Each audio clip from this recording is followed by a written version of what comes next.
Friends, good morning. Welcome to Paramount Public School. Today we will again continue our revision class of exercise section chapter first, categories of computer and computer languages. This is the part fourth of our revision class, which will cover the exercise section for chapter first. So this also contains the answers the following. The question is, what are language processors and explain them briefly. Language processors we have already read in previous slides.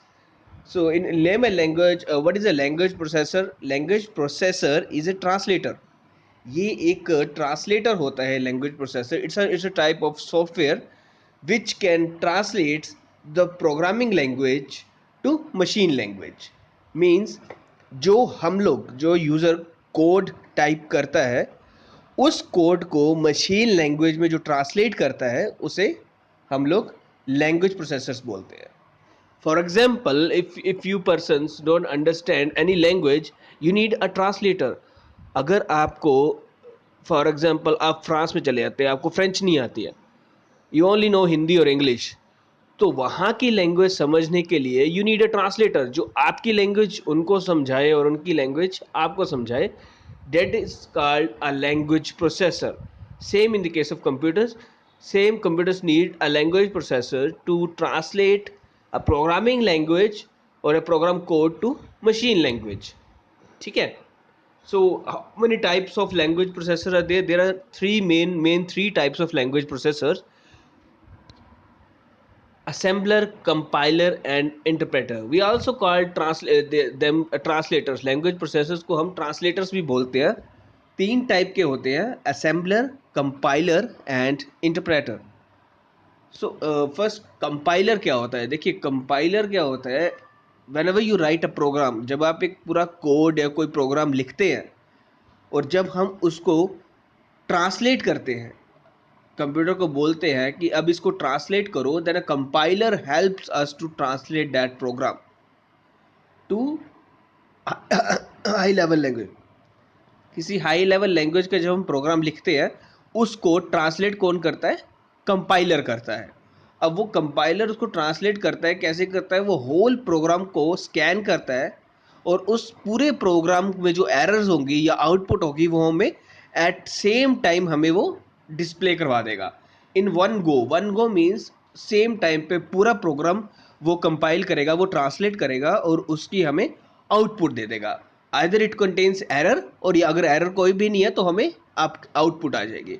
So compiler which reads the complete source program written in high level language as a whole in one go and translate into machine language. That is called compiler. Now assembler क्या होता है? What is assembler? Which can translate the language written in assembly language to machine code. Assembler मैंने बोला था assembly language is a low level language. So assembler is used to translate low level language to machine code. जो assembly language में codes लिखे जाते हैं, मैंने previous slides में भी आपको समझाया था, जो निमोनिक कोड्स होते हैं. For example if we want to add a program we use a double D, add, but that add is a assembly language. अब कंप्यूटर को कैसे समझाना है कि वो ऐड है, दैट इज ऐड, हमें ऐड करना है प्रोग्राम, तो जो वो उसको ट्रांसलेट करेगा in a machine code and that translator is known as assembler.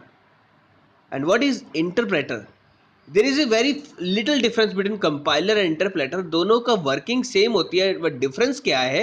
मैंने आपको बताया कि कंपाइलर जो है पूरे प्रोग्राम को ट्रांसलेट करता है एक ही टाइम पे और उसकी हमें आउटपुट देता है. But in case of interpreter, interpreter क्या करता है? वो सिंगल लाइन को ट्रांसलेट करता है. अगर प्रोग्राम में 10 लाइन्स है तो वन बाय वन वो ट्रांसलेट करेगा. फर्स्ट लाइन को ट्रांसलेट करेगा, हमें आउटपुट दे देगा. सेकंड को करेगा, आउटपुट दे देगा. इस तरह वो 10 लाइंस के प्रोग्राम में 10 आउटपुट्स हमें दे देगा. सो अगर किसी में भी एरर होगा तो वो वहीं स्टॉप हो जाएगा, हमें एरर बता देगा, नहीं तो after completion of that 10 lines वो हमें फाइनल आउटपुट दे देगा. सो इंटरप्रेटर और कंपाइलर में जस्ट यही डिफरेंस है. कंपाइलर होल प्रोग्राम को कंपाइल करता है और interpreter line by line compile करता है, लाइन बाय लाइन ट्रांसलेट करता है. सो interpreter translates a single statement of source program into machine code. हम लोग जो प्रोग्राम लिखते हैं, जो प्रोग्राम कोड लिखते हैं उसको सोर्स प्रोग्राम भी बोला जाता है. a source program into machine code and executes it immediately before moving on to the next line. Understand? उसी टाइम वो उस सिंगल लाइन को एग्जीक्यूट कर देगा, उसकी आउटपुट दे देगा अगली लाइन पे जाने से पहले. Okay, so these are the 3 types of language processors. ये देखिए कंपाइलर वर्क कैसे करता है. फॉर एग्जांपल सोर्स कोड है, जो यूजर ने प्रोग्रामिंग लैंग्वेज में कोई कोड लिखा, कंपाइलर उसे ट्रांसलेट करेगा इनटू मशीन कोड, और machine code is understandable bye computer, और वो मशीन कोड को रीड करेगा और हमें आउटपुट दे देगा. Same in the case of interpreter, source code को इंटरप्रेटर ट्रांसलेट करेगा डायरेक्ट आउटपुट में. मशीन कोड में इसलिए नहीं कर रहा क्योंकि वो लाइन बाय लाइन हमें आउटपुट देगा, वो डायरेक्ट हमें आउटपुट दे देगा, वो डायरेक्ट ही आउटपुट दे देगा source code. Okay, so these are the working of compilers and interpreters. ये असेंबलर की वर्किंग है. सेम असेंबली कोड को वो मशीन कोड में डाइवर्ट करेगा. वर्किंग सेम है बट प्रोसेसिंग डिफरेंट है. See, this is the example of compiler. Turbo C and C++, these are the examples of a compiler. ऐसे blue colour की screen होगी, ये भी एक कंपाइलर है. इसमें हम turbo C plus name of compiler. जब हम कोई प्रोग्राम लिखते हैं, उसे कंपाइल करना है, तो ये कंपाइलर यहाँ काम आता है. There is also Borland C and C++. The difference is working is same. The difference is इसकी स्क्रीन वाइट स्क्रीन होती है और थोड़े हमें मेन्यूज ऊपर हमें शो हो जाते हैं on the top of the screen. So this is called Borland C and C++. This is the example of interpreter. See, interpreter line by line translate करता है, और जो हमारी अभी लेटेस्ट लैंग्वेजेस है पाइथन, पर्ल, ये इंटरप्रेटर को use करती है. बिकॉज क्या है, पाइथन और पर्ल को लाइन बाय लाइन ट्रांसलेटर करना है. आप हायर क्लासेस में स्टडी करेंगे, पाइथन में जो भी आप प्रोग्राम लिखेंगे, पाइथन आएगी आपको, पाइथन में जो भी आप प्रोग्राम लिखेंगे, जस्ट वन लाइन आप करेंगे, लिखेंगे और टाइप एंटर करेंगे, तो वो आउटपुट उसी टाइम दे देगा. So you can use Python and Perl. Interpreter can translate these programs line by line. Now the next question is, what is difference between mobile computer and mainframe computer? Mobile computers का name access मैंने आपको पहले ही बताया था कि जो बिल्कुल ही small computer, hand held devices जिसे हम अपने हाथ में पकड़ सकते हैं, ये वो कंप्यूटर्स. और mainframe computers which are used in banks, armies, वो बहुत बड़े बड़े कंप्यूटर्स. उन दोनों में डिफरेंस बताना है.